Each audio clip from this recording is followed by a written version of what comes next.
যুদ্ধ করে আল্লাহর নবী বাড়িতে ফিরলেন।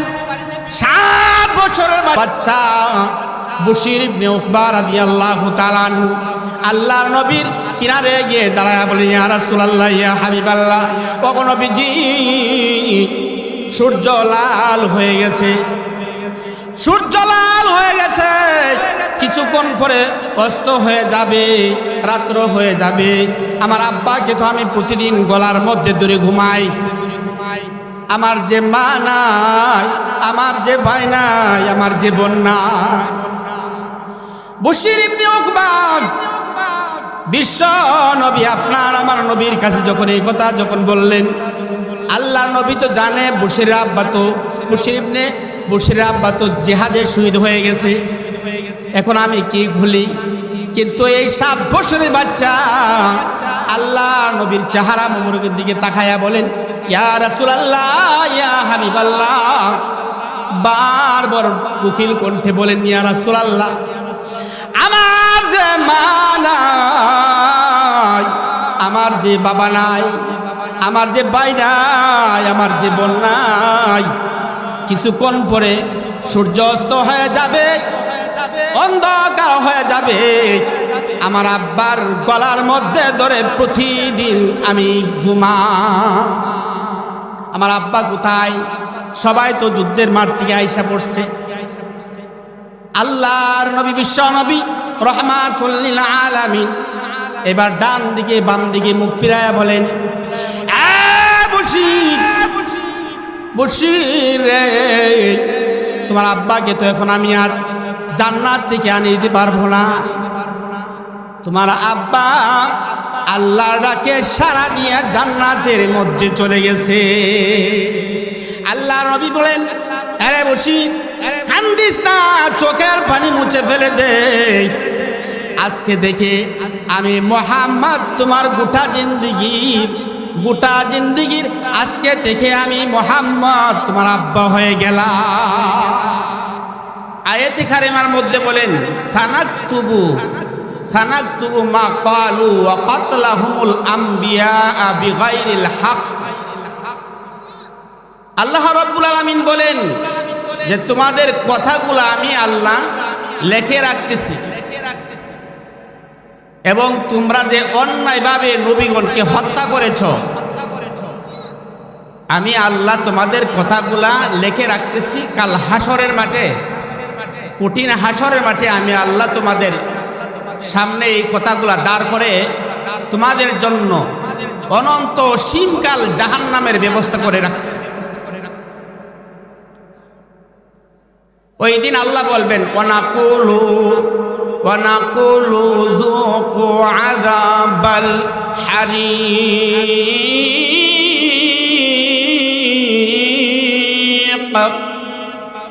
আল্লাহ রাব্বুল আলামিন ওই দিন যারা আল্লাহকে নিয়ে উপহাস করত, আল্লাহকে নিয়ে ব্যঙ্গ করত এবং নবীকে নিয়ে উপহাস করত, নবীর কথাকে মিথ্যা আরোপ করত, আল্লাহ রাব্বুল আলামিন বলেন সেই দিন আমি আল্লাহ তাদেরকে জাহান্নামে নিক্ষেপ করে আমি আল্লাহ তাদেরকে বলবো, ওয়ানাকুলু যুকু আযাবাল হারিক।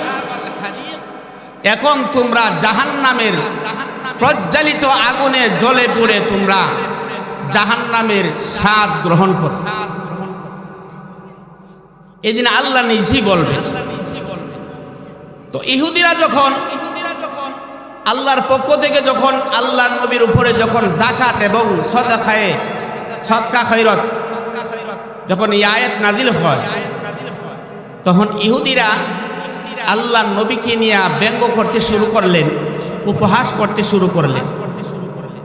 এই দিক দিয়ে আল্লাহর নবীর একজন সাহাবী যাইতেছেন, এক ইহুদি বলতেছেন যে, ও শুনছুনি যে মুহাম্মদের উপরে আয়াত নাজিল হইছে যে আল্লাহ যাকাত চাইতেছেন এবং সদকা খয়রাত চাইতেছেন।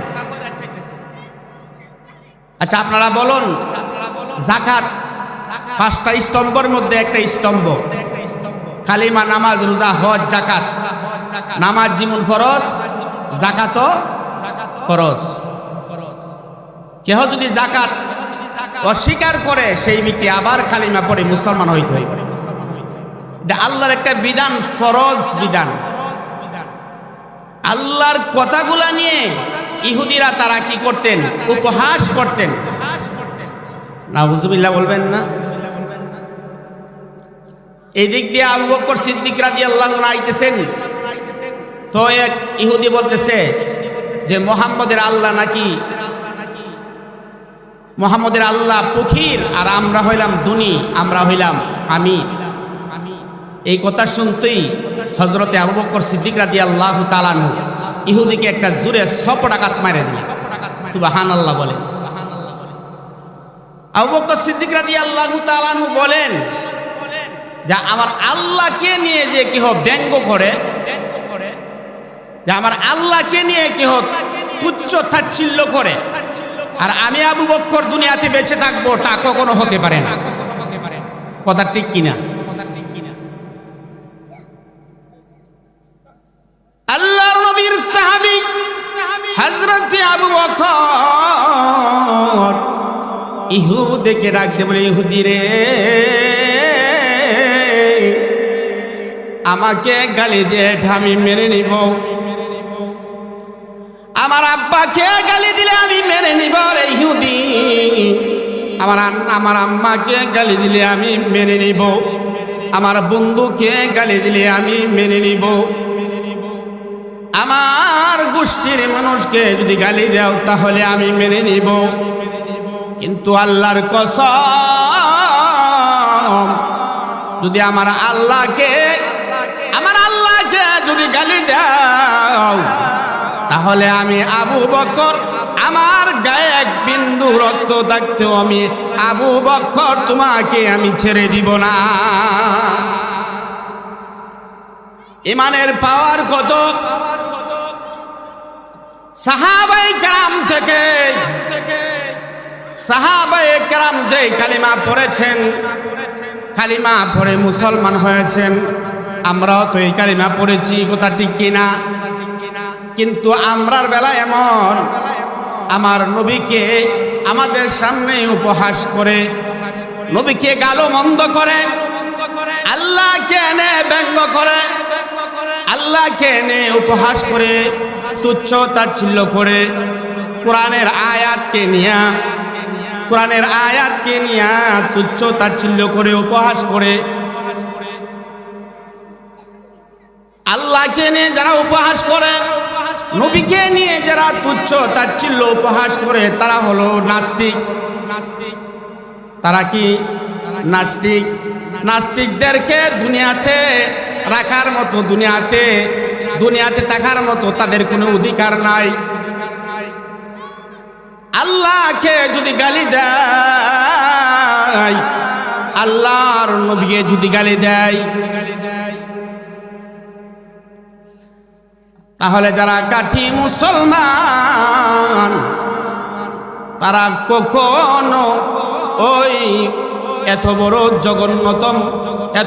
জঘন্যতম আল্লাহর শানে যারা কটূক্তি করে আর মুসলমান হয়ে হাত গুটে বসে থাকবা, এটা মুসলমানের কাম নয়। বলিষ্ঠ কণ্ঠে ইমানের জোর নিয়ে তার ব্যাপারে সোচ্চার হতে হবে, কথা ঠিক কিনা? তো আবু বকর সিদ্দিক রাদিয়াল্লাহু তাআলা আনহু আবু বকর সিদ্দিক রাদিয়াল্লাহু তাআলা আনহু যখন আল্লাহকে গালি দিছেন যে আল্লাহ নাকি গরিব আর তারা হলেন ধনী, এই কথা শুনে আবু বকর সিদ্দিক রাদিয়াল্লাহু তাআলা বরদাস্ত করতে পারে নাই। কি করলেন? সাথে সাথে কি করলেন? চপটাঘাত দিলেন। এমন চপটাঘাত দিছে, চপটাঘাত খায়া আর যে দাঁড়াইব, এমন চিন্তা করতেছে যদি আবার দাঁড়াই, আবার যদি ঘুষি দেয় তা আমি মনে বাঁচতাম। সুবহানাল্লাহ। সাহাবায়ে কেরামের ইমানের পাওয়ার কত! এবার ইহুদি মনে মনে ধারণা করতেছেন যে আমি এই বিচার নিয়েই ছাড়ব। বিশ্বনবীর কাছে গেলেন, গিয়ে বলতেছেন যে আপনার এক সাহাবী তো আমাকে চপটাঘাত করছে। ইসলামের আইন হইল কেসাজের বদলা কেসাস। তুমি যতটুকু আঘাত করছো তাকেও তুমি অতটুকু আঘাত দিতে পারবা যদি অন্যায় হয়। কিন্তু আল্লাহর নবীর কাছে গেলেন, গিয়া বলতেছেন আপনার এক সাহাবী আমাকে সফরাঘাত করছে। তো আল্লাহর নবী বলতেছেন কে? আল্লাহর নবীর মনে মনে ধারণা, মনে হয় উমর ছাড়া আর কে বইত, কারণ উমর রাদিয়াল্লাহু তাআলা মিজাজ বড় বড়, কথা ঠিক কিনা? তো সাহাবীরাও বলতেছে মনে হয় উমরই হবে। তখন বলতেছেন ইয়া রাসূলুল্লাহ, আপনার একজন সাহাবী নাম হইলেন আবু বকর সিদ্দিক, উনি আমাকে সফরাঘাত করছে। ও কেন সফরাঘাত করছে? আমি ওনাকে জিজ্ঞেস করে। তো আল্লাহর নবী হযরতে আবু বকর সিদ্দিক রাদিয়াল্লাহু তাআলা আনহু বলতেছেন, আবু বকর আপনি কি তার সফরাঘাত করছেন? ও ইয়া রাসূলুল্লাহ আমি সফরাঘাত করছি। তো আল্লাহর নবী মনে মনে কইতেছে আমার আবু বকরে তো কাউকে কোনোদিন হাত দিয়ে আঘাত করে না, মুখ দিয়ে কাউকেও আঘাত করে নাই, এটা আমার আবু বকরের কাম না। এরপরেও আল্লাহর নবী বলছেন যে কি কারণে তুমি সফরাঘাত করছো? তখন হযরতে আবু বকর সিদ্দিক রাদিয়াল্লাহু তাআলা আনহু বলতেছেন ইয়া রাসূলুল্লাহ, ওগো নবীজি, আমার আল্লাহকে বলতেছেন আল্লাহ নাকি ফকির আর তারা নাকি ধনী। এই কথাহান আমি আবু বকর সহ্য করতে পারিনি। সুবহানাল্লাহ। ইয়া রাসূলুল্লাহ, নবীজি, আমি আবু বকরের সামনে আমার আল্লাহকে গালি দিবে, আমি আবু বকরের সামনে আমার নবীকে গালি দিবে, আমি আবু বকরের সামনে আল্লাহকে নিয়ে উপহাস করবে, মজাক করবে। আমি আবু বকরকে যদি গালি দিত তাহলে মেনে নিতাম, আমার আম্মাকে গালি দিলে আমি মেনে নিতাম, আমার গোষ্ঠীর মানুষকে যদি গালি দিত তাহলে আমি মেনে নিতাম। আল্লাহর কসম, আমার নবীকে, আমার আল্লাহকে গালি দিলে আমি আবু বকর কখনো বরদাস্ত করতে পারবো না। এই জন্য আল্লাহকে ব্যঙ্গ করছেন, আল্লাহকে তাচ্ছিল্য করছেন, এই জন্য আমি সফরাঘাত দিচ্ছি। কোথায় নাকি কহ দেখেন,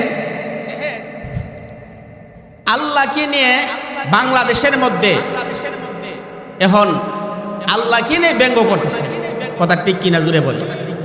আমরা মুসলমান কাপুরুষের নেই বসে আছি, কিন্তু যারা আল্লাহকে নিয়ে ব্যঙ্গ করতেছেন, নবীকে নিয়ে উপহাস করতেছেন, কোরআনের আয়াত কিনে যারা উপহাস করে তাদেরকে আমরা মৃত্যুদণ্ড চাই, কথা ঠিক কিনা জুড়ে বলেন?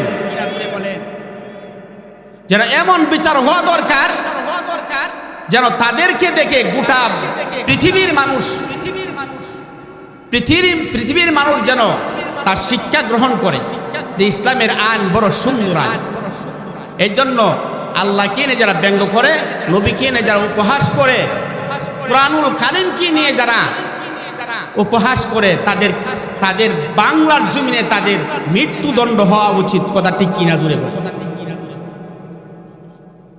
তো আল্লাহর নবী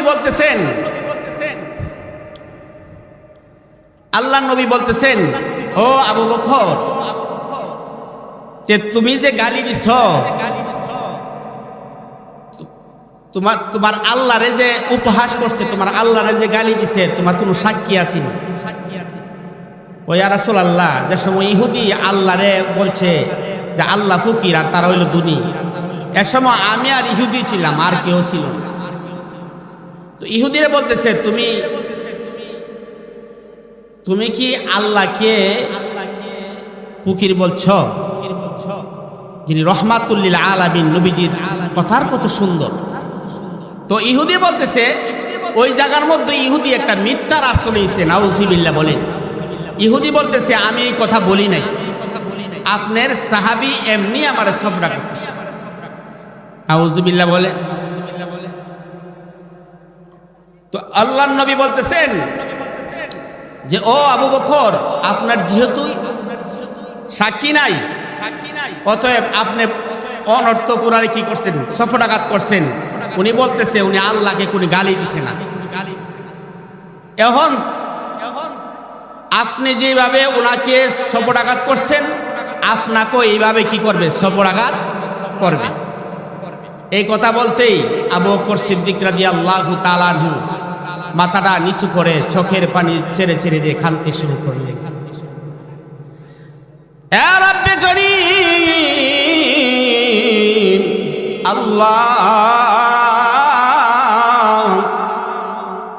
আল্লাহ তুমি তো আমার দিলের খবর জানো, আমি তোমাকে ভালোবাসি,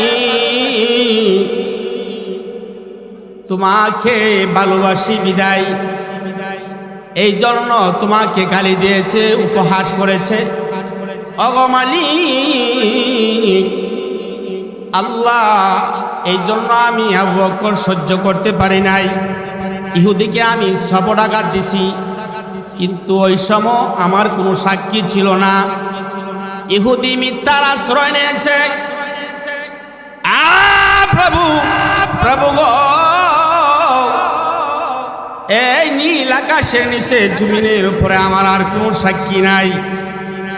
আল্লাহ এই হাত দিয়ে বিশ্ব নবীর হাত মোবারকে লাগায়া কালিমা পড়ে মুসলমান হয়ে গেছি।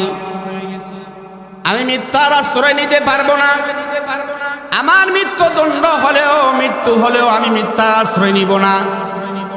আল্লাহ তুমি তো পৃথিবীর সব জায়গায় সব কিছু দেখো, সব জায়গার মধ্যে তুমি বিরাজমান। নবীর সাহাবী কাঁদতে শুরু করলেন, চোখের পানি ছেড়ে ছেড়ে যে কান্দে। আল্লাহর আরশ পর্যন্ত চোখের পানির পাওয়ার কত দেখুন। আবু বকর সিদ্দিক রাদিয়াল্লাহু তাআলা আনহু যখন কাঁদতে শুরু করলেন, চোখের পানি নাকের ডগায় আসার আগে আগে আল্লাহ রাব্বুল আলামিন আবু বকরের পক্ষে জিবরাইলে আমিনকে পাঠাইয়া দিলেন। আল্লাহর নবী, আপনার আমার নবী, বিশ্ব নবী রাহমাতুল লিল আলামিন ইহুদিকে বললেন, ইসলামের আইন হলো যদি সাক্ষী না থাকে, তোমার উপর জুলুম করে থাকে, তাহলে ইসলামের আইন হলো তোমাকে চপটাঘাত করবে, যেমন করে তুমি ইহুদিকে চপটাঘাত করছো। ইহুদিকে বললেন, ইহুদি তাহলে তোমার প্রতিশোধ নাও। এবার ইহুদি হাত উঠাইছেন, চপটাঘাত করবে। এমনি আল্লাহর পক্ষ থেকে জিবরাইল আমিন আসা শুরু করলেন। আল্লাহর নবী বললেন, ইহুদি একটু থামো, একটু থামো, আমার আল্লাহর পক্ষ থেকে মনে হয় কোন সুসংবাদ আসতেছেন। সুবহানাল্লাহ। ইহুদি, আমার সাহাবীকে চোর দিও না, চপটাঘাত করো না, মনে হয় আল্লাহর পক্ষ থেকে জিবরাইল আমিন আসতেছেন। সুবহানাল্লাহ। এমনি জিবরাইল আমিন আসিয়া বলেন, ইয়া রাসূলুল্লাহ, ওগো নবীজি, আল্লাহ রাব্বুল আলামিন আয়াত নাজিল করছেন, লাকাদ সামিআল্লাহু কাওলাল্লাযীনা ক্বালু ইন্নাল্লাহা ফাকীরুন ওয়া নাহনু আগনিয়া। আল্লাহর পক্ষ থেকে আয়াত নাজিল হয়ে গেছে। সুবহানাল্লাহ। আল্লাহ রাব্বুল আলামিন বলেন, ওগো নবীজি, আপনার আবু বকর দোষী না, আপনার আবু বকর জুলুম করতে পারে না। নিঃসন্দেহে আবু বকরের পক্ষে আমি আল্লাহ, লাকাদ সামিআল্লাহ, নিঃসন্দেহে আমি আল্লাহ শুনেছি। ক্বালু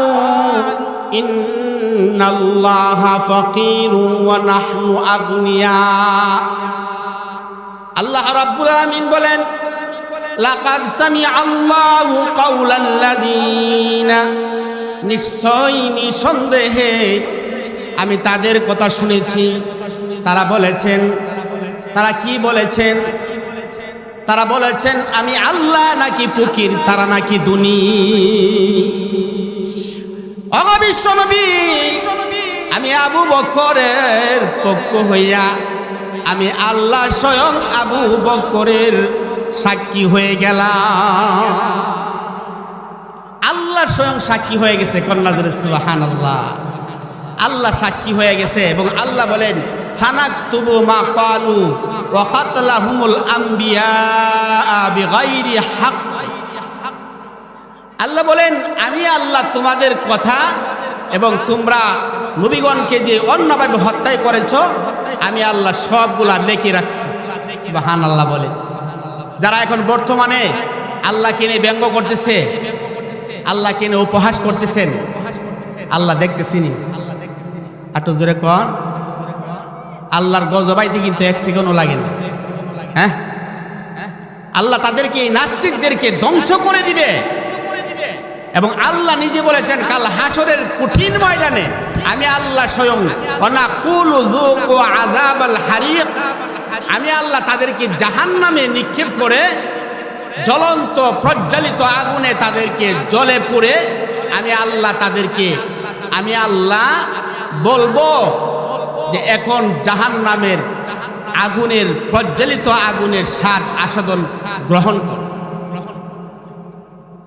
এই জন্য মুসলমানের ইমানি দাবি হলো যে আল্লাহকে নিয়ে যে কারা ব্যঙ্গ করে, নবীকে নিয়ে উপহাস করে, আপনারা কি বসে থাকবেন?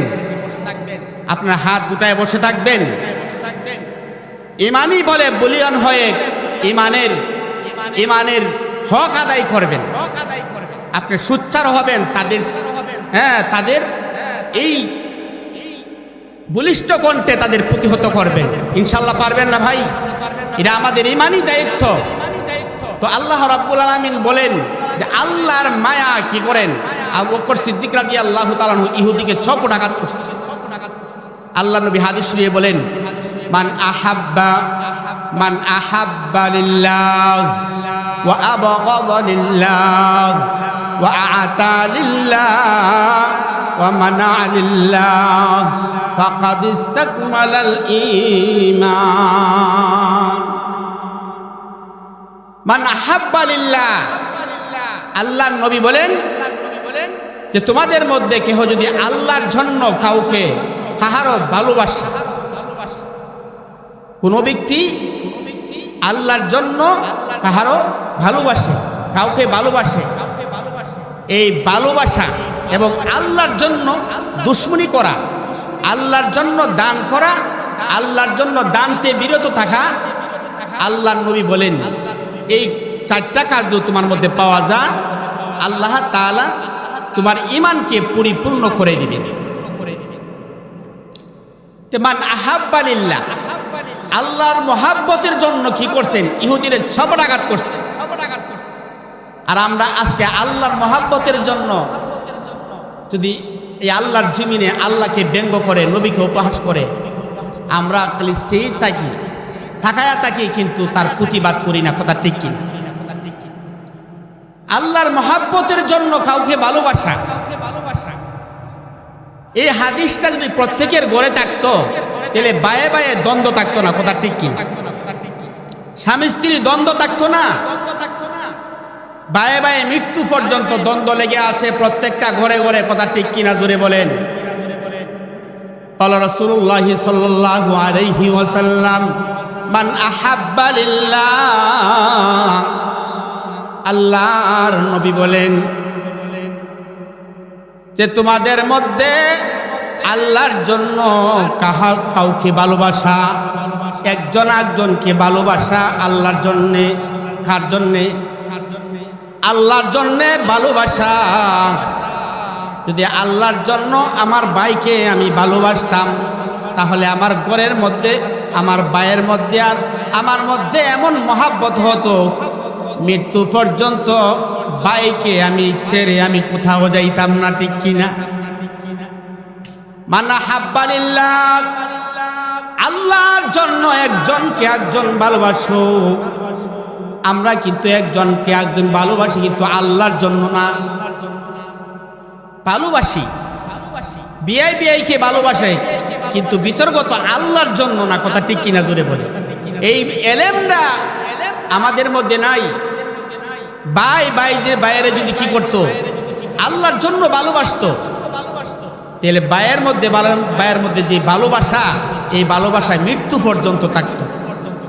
ঠিক কিনা? কিন্তু দেখা গেছে ভাইয়ের মধ্যে বেমিল, বাপে পুতের মধ্যে বেমিল, এমন কি জানাজার নামাজ পর্যন্ত ভাইয়া যান। নাউজুবিল্লাহ বইতেন না। আমার মরার কবর শুনলেই জানা যায় আসিও, আমার মরার খবর শুনলেই জানা যায় আসিও। ফাতিহাই ক্লাস দুরুদ পড়ে, ফাতিহাই ক্লাস দুরুদ পড়ে দোয়া করিও, আমার মরার খবর শুনলে জানা যায় আসিও। যদি কোনো দিন ভুল করি ক্ষমা করে দিও, শেষ বিদায়ের কালে একবার দেখতে আসিও, আমার মরার কবর শুনলেই জানা যায় আসিও। ফাতিহাই ক্লাস দুরুদ পড়ে দোয়া করিও, আমার মরার কবর শুনলেই জানা যায় আসিও। আল্লাহু আকবার। ভাই ভাইয়ের জন্য দোয়া করে না, ভাই ভাইকে মরলো দেখতে যায় না। ভাইয়ের সাথে এমন দুশ্মনী, আত্মীয়র সাথে এমন দুশ্মনী। আল্লাহর নবী বলেন, আত্মীয় ছিন্ন করলে সে জান্নাতে প্রবেশ করবে না। তাহলে ভাই তো অনেক দূরে, আমার আব্বা তো আম্মা তো অনেক দূরে। স্ত্রীকে আমি ভালোবাসি আল্লাহর জন্য, আমার স্ত্রীটার ভালোবাসা যদি আমার আল্লাহর জন্য হয়ে যায়, তাহলে গোটা জিন্দিগি ওই ফ্যামিলির মধ্যে কোনো ঝগড়া আসবে না, মনটা আসবে না। কারণ আমার ভালোবাসাটা কার জন্যে? জুড়ে বলেন, কার জন্যে? আমার ভালোবাসাটা হলো আল্লাহর জন্যে। আমার ভালোবাসাটা হলো একমাত্র আমার রব্বে কারিমের জন্যে, আল্লাহর জন্যে। এই ভালোবাসাটা যদি প্রত্যেকটা ঘরের ভিতরে ঢুকে, আল্লাহর কসম এই বাংলাদেশের মধ্যে ইসলামের পতাকা উঠতে থাকবে। আমরা নবীর হাদিসের ধারি কাছে যারা আমি আপন বানাবো তারা আমি পর বানায় রাখছি। কথা ঠিক কিনা? আপন ভাইয়ের সাথে দরজা বন্ধ কয়েক মাস, কয়েক বছর, কথা কয় না। বাপের সাথে কথা বলে না কয়েক মাস, কয়েক বছর, কথা কয় না। স্ত্রীর সাথে স্ত্রী সংসার করতেছে, কিন্তু স্ত্রীর মনে কষ্ট দিতেছে, স্ত্রীর কষ্ট দেয়, তা সহ্য করে কি করতেছে? সংসার চালাই যাইতেছে। কিন্তু তাদের মধ্যে ওই হাদিসটা তার নাই যে আল্লাহর জন্য মোহাব্বত করা। মান আহাব্বা লিল্লাহ, আল্লাহর নবী বলেন, একজনকে ভালোবাসো, আল্লাহর জন্য ভালোবাসো।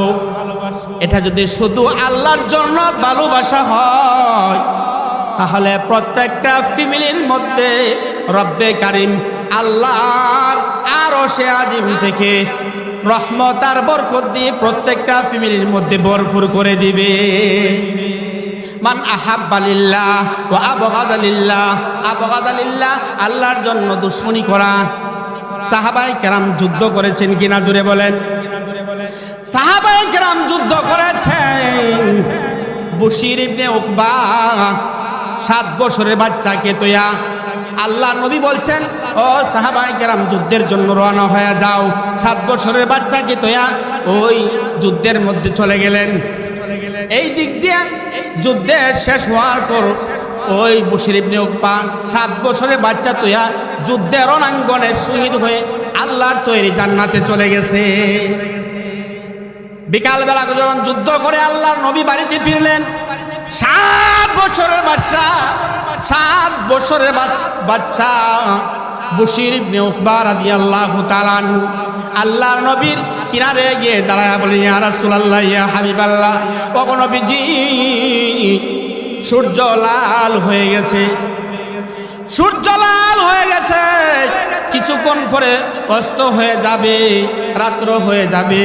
আমার আব্বাকে তো আমি প্রতিদিন গলার মধ্যে দূরে ঘুমাই, আমার যে মা নাই, আমার যে ভাই নাই, আমার যে বোন নাই। বশির ইবনে উকবা বিশ্ব নবী আপনার আমার নবীর কাছে যখন এই কথা যখন বললেন, আল্লাহ নবী তো জানে বশির আব্বা তো জিহাদে শহীদ হয়ে গেছে, এখন আমি কি ভুলি। কিন্তু এই 7 বছরের বাচ্চা আল্লাহ নবীর চেহারা মোবারকের দিকে তাকায়া বলেন, ইয়া রাসূলুল্লাহ, ইয়া হাবিবাল্লাহ, বারবার কুকিল কণ্ঠে বলেন, ইয়া রাসূলুল্লাহ, আমার যে মা নাই, আমার যে বাবা নাই, আমার যে ভাই নাই, আমার যে বোন নাই, কিছুক্ষণ পরে সূর্য অস্ত হয়ে যাবে, অন্ধকার হয়ে যাবে। আমার আব্বার গলার মধ্যে ধরে প্রতিদিন আমি ঘুমা। আমার আব্বা কোথায়? সবাই তো যুদ্ধের মাঠ থেকে আইসা পড়ছে। আল্লাহর নবী বিশ্ব নবী রহমাতুল লিল আলামিন এবার ডান দিকে বাম দিকে মুখ ফিরায়া বলেন, বশির রে, তোমার আব্বাকে তো এখন আমি আর জান্নাত থেকে আনিয়ে দিতে পারবো না। তোমার আব্বা আল্লাহর ডাকে সাড়া দিয়ে জান্নাতের মধ্যে চলে গেছে। আল্লাহর নবী বলেন, আরে বশির, কান্দিস না, চোখের পানি মুছে ফেলে দে। আজকে দেখে আমি মুহাম্মদ তোমার গোটা জিন্দিগির আজকে থেকে আমি মুহাম্মদ তোমার আব্বা হয়ে গেলাম। তো আল্লাহর নবী তো সাহাবায়ে কেরাম এই হাদিসের উপর আমল করছে। মান আহাব্বা লিল্লাহ ওয়া আবগাদা লিল্লাহ, আল্লাহর জন্য মহাব্বত, আল্লাহর জন্য আবার আল্লাহর জন্য দুশ্মনী। তো হুজুর আয়েশা পড়ছে। আল্লাহ তাআলা আমাদের অল্প সময় যে আলোচনা করেছি, আলোচনার উপর আপনাকে আমাকে